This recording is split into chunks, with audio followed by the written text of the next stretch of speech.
அது இல்லைன்னா ஒரு சம்பளம் அப்படின்னு பேசிக்கிறாங்க. அதுக்கு என்ன நீங்க பதில் சொல்ல போறீங்க? அங்க நின்று பேசுங்க.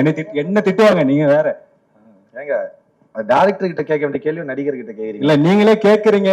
அப்படி இருந்தா நான் சம்பளத்தை குறைச்சிக்கிறேன்ற மாதிரி ஒண்ணு. அதே தோழர்லாம் எவ்வளவு ரொமான்ஸ் பண்ண சொன்னா தெரியுமா? அதுல பாதி தான் பண்ணிருக்கேன் நான். அவர் பயங்கர ரொமான்டிக்கான ஆளு.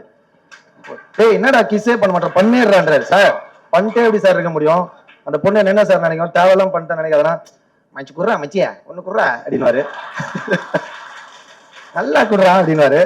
Is a very romantic person. So அவர் சொன்னதுல ஒரு 5% தான் நான் பண்ணிருக்கேன் இந்த படத்துல. அதனால நீங்க என்ன குறை சொல்ல விடாது. அதிகம் தோழர் ஏறும்போது இந்த கேள்வியை கேளுங்க, ஏன் அவ்வளவு முத்த காட்சியில் வச்சாரு? இப்ப சம்பளம் அதெல்லாம் கிடையாது. சம்பளமே இல்லைங்க, நாங்களாம் ஃப்ரீயா நடிப்போங்க. ஹிந்தி, தெலுங்கு, கன்னடம், மலையாளம் அப்படின்னு பேன் இண்டியா சுத்துறதுனால இங்க டேட் தர மாட்டீங்க ஒழுங்கா.